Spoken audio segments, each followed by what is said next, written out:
Hello viewers, welcome back to Telugu Tally today. Please మా ఛానల్ని subscribe చేసి సపోర్ట్ అయితే చేయండి. రీమేక్స్ మూవీస్ ఇదివరకు మన టాలీవుడ్లో ఎక్కువగా ట్రెండ్ అయ్యి ఈ మూవీస్ అండ్ ఒరిజినల్ మర్చిపోయి మన తెలుగు ప్రేక్షకులు ఎక్కువ రీమేక్ మూవీస్పై ఫోకస్ అయితే చేసేవారు. అండ్ అవి అక్కడ బ్లాక్ బస్టర్ అయ్యి అక్కడ మాత్రం డిజాస్టర్ అయ్యాయి. మన తెలుగులో మాత్రం ఒక మూవీ వస్తే దాన్ని ఆదరంగా తీసుకుని కూడా ఫ్లాప్ చేసేవాళ్ళు అప్పట్లో. ఇదివరకు రీమేక్ మూవీస్ని తీసుకుని హిట్ చేసుకోవడం మన డైరెక్టర్స్కి అయితే ఉంటుంది. కానీ ఇప్పుడు ఒక్కరు కూడా థియేటర్స్కి వెళ్ళటం లేదు. అండ్ నీరసం లాగానే ఏడ్చింది. రీమేక్ మూవీస్ని ఎవ్వరూ పట్టించుకోవట్లేదు. ప్రజెంట్ సిచ్యువేషన్ ఎలా మారిందంటే దిస్ ఇయర్లో కూడా ఒక్క రీమేక్ మూవీ వచ్చింది.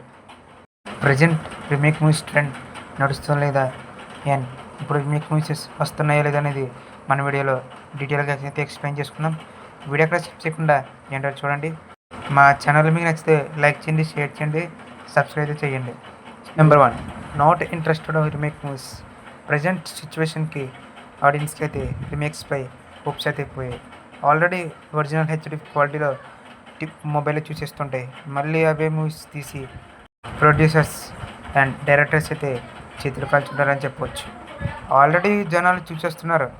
మళ్ళీ రీమేక్స్ అని చాలామంది ఇప్పటికీ కూడా అదే రూట్లోకి అయితే వెళ్తున్నారు.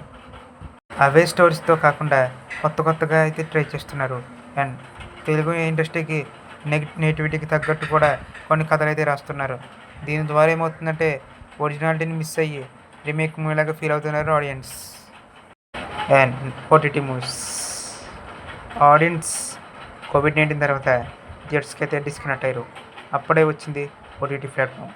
ఈ ప్లాట్ఫామ్లో ప్రతి మూవీని ఆడియన్స్ అయితే వీక్షిస్తున్నారు. అండ్ అప్పటి నుంచి చాలామంది ఓటీటీకి కనెక్ట్ అయ్యి వివిధ రకాల మూవీస్ అండ్ లాంగ్వేజెస్లో మూవీస్ అనేవి చూశారు. అండ్ మళ్ళీ వాటినే మన తెలుగు ఆడియన్స్ తీసుకొచ్చి రీమేక్ మూవీస్ కింద తీసుకోవడం జరిగింది.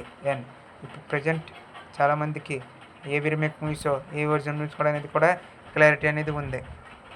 ప్రజెంట్ ఆడియన్స్ అయితే రీమేక్ మూవీస్ని పట్టించుకోవడం మానేశారు.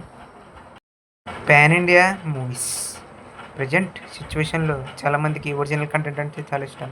అండ్ పెద్ద ట్రౌజిక్ వార్నర్ Spirit and NTR31 and Raaka ఈ మూవీస్పై అయితే ఆడియన్స్కి అండ్ ఫ్యాన్స్కి అయితే భారీ ఎక్స్పెక్టేషన్స్ అయితే ఉన్నాయి. ఇటువంటి టైంలో రీమేక్ మూవీస్ తీసి డిసప్పాయింట్ అవ్వడం కన్నా అండ్ ఒరిజినల్ మూవీ తీస్తే బాగుంటుంది మన Tollywood. Number 4, downfall remake movies. అవేంటో మీరు తెలుసుకోవాలనుకుంటున్నారా? అయితే ఒక లుక్ వేసేద్దాం పదండి. అండ్ 2023లో 7 మూవీస్, 2024లో 7 మూవీస్, 2025లో 1 మూవీ, 2026లో 1 మూవీ. దీని ద్వారా రీమేక్ మూవీస్ ట్రెండ్ అనేది అయిపోయింది. ఇక రీసెంట్గా వచ్చిన ఓం శాంతితో మినహాయిస్తే అప్పటి వరకు వచ్చిన మూవీస్ అన్నీ ఫ్లాప్ అయితే అయిపోయాయి. మధ్యలో కొన్ని హిట్లు వచ్చాయి అనుకోండి, అది వేరే విషయం. కానీ కాస్త డౌన్ఫాల్ అయిన విషయం అని చెప్పవచ్చు టాలీవుడ్ అనేది. ఇక రీమేక్ మూవీస్ కూడా ఉండవని మనం అనుకోవచ్చు.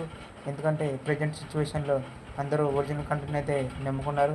ఇక రీమేక్ మూవీస్ జోలికి అయితే ఎవరు వెళ్ళరని మనకి క్లియర్గా అయితే అర్థమవుతుంది. ఇక డౌన్ఫాల్ అయితే అయిపోయింది. మన తెలుగులో అయితే ఏ మూవీ రాదు. ఒకవేళ వస్తే కానీ అది ఫ్లాప్ అయితే అవుతుంది. బిజినెస్ ఫెయిల్యూర్ ప్రజెంట్ టాలీవుడ్లో బిజినెస్ ఫెయిల్ అనేది హైగా అయితే అవుతుంది. ఇది వరకు ఒక మూవీ హిట్ అయితే ₹1,00,00,000 డిమాండ్ చేసి ఆ మూవీ రైట్స్ని కొనుక్కునేవాళ్ళు. అండ్ అది బిగ్ మూవీ అయితే మాత్రం 2 కోట్లు పెట్టి ఎక్కువగా అయితే కొనేవాళ్ళు. కానీ ఇప్పుడు ఏమవుతుందంటే వాళ్ళు మన మూవీని డబ్బింగ్ రైట్స్ కొనేసుకొని అండ్ డబ్బులు పెట్టి ఇక్కడ రిలీజ్ చేస్తున్నారు. తెలుగు వాళ్ళు ఎలాగైనా మన మూవీస్ని కంటెంట్ ఉంటే మాత్రం అస్సలు విడిచిపెట్టరని అక్కడ ఇండస్ట్రీకి అండ్ అక్కడ ఉన్న స్టార్స్కి అయితే అర్థమైపోయింది.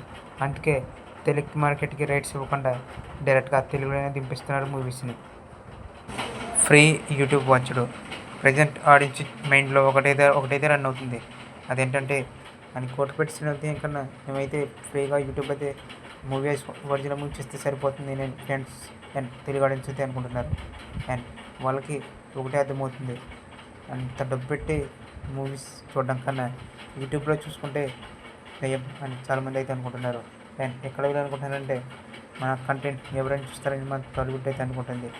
ఇది ఒక మైనస్ పాయింట్ అని చెప్పవచ్చు Tollywood. Mister Bachchan, God father, Balashankar లాంటి రొటీన్ మూవీస్కి ఫ్యాన్స్ అయితే డిసప్పాయింట్మెంట్ అయితే చూపిస్తున్నారు. ఇటువంటి మూవీస్ తీయడం కన్నా ఫ్రీగా అయితే యూట్యూబ్లో వచ్చేయడం అనేది మీరని చాలామంది అయితే అనుకుంటున్నారు. ఇది ఒక మంచి విషయమే అని చెప్పవచ్చు. మా ఛానల్ ఎవరైనా కొత్తగా చూస్తున్నట్టయితే సబ్స్క్రైబ్ చేయండి. ఇక స్టాప్లో remake movies and last one, ఇక మన టాలీవుడ్ అనేది రీమేక్ మూవీస్ని స్టాప్ చేసేస్తే మంచిది. ఇక వీటి స్టోరీస్ వచ్చినా, వీటి రీమేక్ స్టైల్స్ వచ్చినా అసలు స్కిప్ చేసేయడమే బెటర్ అనుకుంటా. ఎందుకంటే ఇప్పుడు ప్రజెంట్ సిచ్యువేషన్లో యంగ్ హీరోలు అండ్ పెన్ హీరోస్ అయితే న్యూ స్టోరీస్ని బిగిన్ చేసుకుని కొత్త స్టోరీస్ అయితే ముందుకు వస్తున్నారు. ఇక ఈ ఓల్డ్ రీమేక్ మూవీస్ని తీసుకొచ్చి తెలుగులోకి రుద్దడం అనేది మానేయండి. ఇక ఫ్యూచర్లో అయితే పికేకర్ తప్ప ఇంకెవరు రీమేక్ మూవీస్ తీసుకోరని మనకైతే అర్థమవుతుంది. ఇక ఫ్యూచర్లో ఏ మూవీ కూడా మన తెలుగులోకి అయితే రాదు. అండ్ మన తెలుగు నుంచి ఇంకో లాంగ్వేజ్కి అయితే వెళ్తుంది, కానీ మన తెలుగులో అయితే అసలు రీమేక్ మూవీసే రావు. అండ్ ఇదే గైస్ ఇవాళ వీడియో. గేమ్ వచ్చేట మీకు బాగా నచ్చినట్లయితే మా ఛానల్ లైక్ చేసి, షేర్ చేసి, సబ్స్క్రైబ్ చేయండి. అండ్ మా ఛానల్లో చాలామంది చూస్తున్నారే కానీ లైక్ చేయట్లేదు, షేర్ చేయట్లేదు, సబ్స్క్రైబ్ చేయట్లేదు. దయచేసి లైక్ చేసి, షేర్ చేసి, సబ్స్క్రైబ్ చేయండి. మా ఇన్స్టాగ్రామ్ అకౌంట్ అయితే ఫాలో చేసి మాకు సపోర్ట్ అయితే చేయండి. అండ్ ఇది గైస్ ఇవాళ video. Thanks for watching this video.